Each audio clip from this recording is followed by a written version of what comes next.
Bagaimana kalau ada seorang ustadz atau kiai yang bisa melihat hal-hal gaib dan masa depan? Apakah ini juga termasuk syirik? Ini maaf, bukan kiai. Ya. Ini dukun. Ini dukun, nggak ada itu. Bagaimana cara? Gitu kan? Ini semua tidak mungkin terjadi. Ini semua khurafat yang masuk ke dalam sebagian orang dan memakai nama suci. Nama kiai itu suci.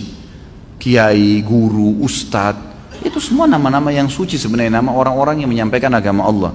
Bagaimana mereka bisa kontaminasikan dengan melihat jin lah, melihat inilah, menebak masa depan? Ini nggak ada semuanya, gitu kan? Nabi Muhammad SAW, guru dan kiai kita, disepakati oleh semua ya kaum muslimin. Nggak ada orang yang berani mengatakan, kecuali dia bukan muslim, bahwasanya Muhammad bukan kiai saya SAW. Kita pasti mengaku beliau kiai kita yang paling besar. Semua mazhab apapun ikut kembali kepada Nabi SAW.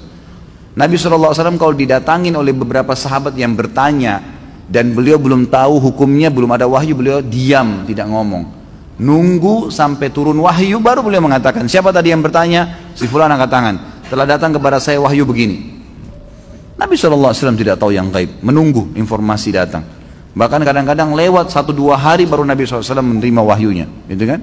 Waktu dituduh Aisyah berzina, nanti akan kita bahas itu dalam dosa besar tentang menuduh orang mukminah berzina. Itu sempat wahyu terputus dari Nabi SAW kalau tidak salah sebulan, nggak ada wahyu turun.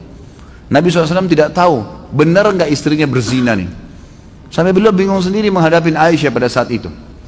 Ngumpulin sahabat, nanya, sahabat bertengkar, ribut, ada yang dukung, ada yang enggak.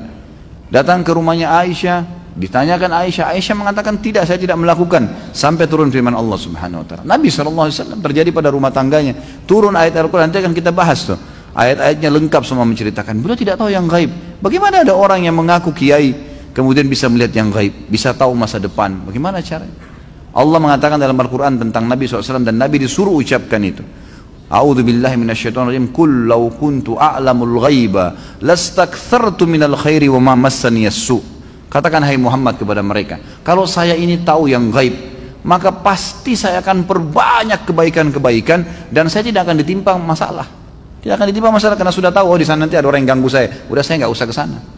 Nabi SAW di perang Uhud kena pedang. Sampai kemarin kita bahas kabar Abdurrahman ibn Auf, bagaimana melengket pedang di topi besi beliau, dan Abdurrahman cabut radhiyallahu anhu dengan giginya sampai giginya tanggal. Luka berdarah kening Nabi SAW. Gigi beliau sempat pecah. Pundak beliau sempat kena hantaman pedang orang kafir. Nabi SAW tidak tahu itu sebelum keluar dari Uhud, keluar dari Madinah. Nggak tahu sama sekali. Bahkan beliau mengatakan, saya rasakan sakitnya sebulan, gitu kan? Kalau Nabi SAW tahu, Nabi tidak akan keluar. Tapi memang begitulah, gitu kan? Memang tidak ada yang tahu. Dan ini sudah panjang lebar. Ada juga judul di YouTube, bisa dilihat ceramah saya, Kiaiku Muhammad, Kiai Anda siapa? Panjang lebar saya jelaskan. Banyak dalil-dalil Al-Quran, banyak sekali yang menjelaskan kalau Nabi SAW tidak tahu hal-hal yang gaib, tidak tahu masa depan, gitu kan? Jelas semuanya itu. Saya pernah menemukan kasus kurang lebih seperti ini, Ustaz. Seseorang ingin mendapatkan ilmu kebal, kesaktian, maka oleh gurunya ditransfer tenaga dalam dan diberikan jin muslim sebagai pendamping. Lalu untuk mempertahankan kesaksiannya, guru tersebut menginformasikan bahwasanya dia harus sholat 5 waktu, puasa sunnah Senin Kamis tidak boleh tinggal, dan ibadah-ibadah lainnya. Sang guru mengklaim bahwasanya ilmu putih lawan dari ilmu hitam. Pertanyaan, apakah ini masuk dalam ilmu sihir? Apakah ibadah yang dijalankan akan diterima? Ini cuma kedok saja. Ini cuma kedok saja. Jadi masalah dia suruh sholat, dia suruh puasa, itu kedok. Permainan syaitan, baik menipu si guru tadi, atau memang si guru ini juga sebenarnya tahu, ya, karena dia mendekati pasien atau mendekati targetnya dengan apa yang disukai oleh orang itu. Kalau orang itu suka ibadah, sholat, diingatkan kamu harus sholat, tanpa juga dukun bilang, ya kita pasti sholat lah, Allah perintahkan, gitu kan. Tapi itu ditunggangin. Pastinya nanti ada hal-hal lain yang memang diberikan syarat. Mungkin minimal yang paling sering standar itu pasti diberikan tulisan-tulisan, diberikan sesuatu yang disuruh simpan di dompet tadi, ya, disuruh mengamalkan. Seperti misal ada salah satu, tadi yang saya kasih nomornya Ustadz Sahal mengatakan, saya pernah, dia bilang, Ustadz datang ke Jawa Tengah di satu pesantren, dan di pesantren itu terdiri dari ratusan murid. Saya ajarkan metode ruqyah, baca ayat ruqyah, bagaimana minum ke telapak tangan, bagaimana mengusap tubuh. Dia bilang saya ajarkan itu. Pada saat saya praktekin ruqyah di masjid, hampir satu pesantren semuanya kesurupan. di masjid, santri di pesantren, gitu kan. Kata kiainya, Anda ini ajarin apa nih?